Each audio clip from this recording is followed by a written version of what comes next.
Hi, my name is Troy Makaza, and I'm an artist living and working in Harare, Zimbabwe.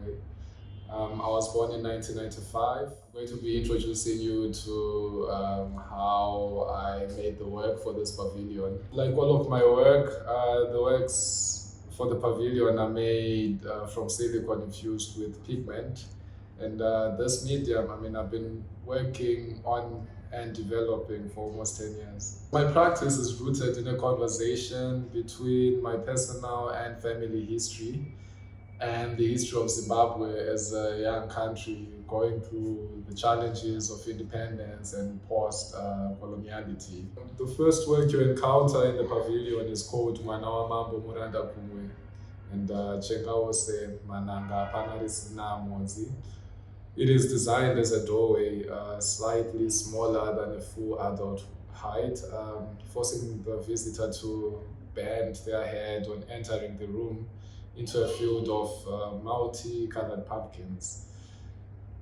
All those are symbolic references, like the doorway being a physical representation of the proverb, Manoa Mambo, which translates to the child of a prince is a slave in a foreign land, meaning that none of us can be arrogant about who we are when we proceed in the world.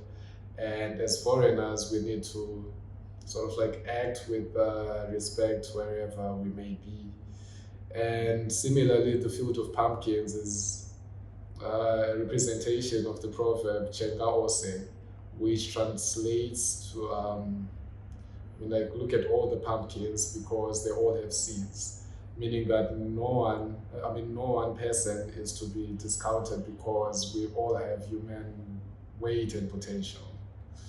To me, these proverbs bookend the Adriano Pedrosa thesis of the main exhibition, Foreigners Everywhere, requiring mutual respect and recognition and recalibration of our human relations as we proceed through life in the world.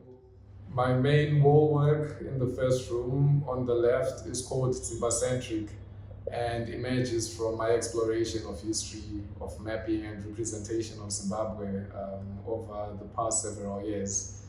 The shape of the work is I'll say it's a version the map of Zimbabwe, incorporating references to our history and economy, which is very closely linked to the land and its ownership. So land becomes a space of emotion, a space of politics and power struggles, as well as geography. For me and for most Zimbabweans, that nexus is very potent and significant. So the beauty and the struggle are all connected. At the same time, I want to project as an African, a Zimbabwe-centric perspective of the world, rather than being a recipient of Eurocentric perspectives, especially here in Venice, which was one of the centers of European exploration historically and shaped the way the world is seen, including from an African point of view.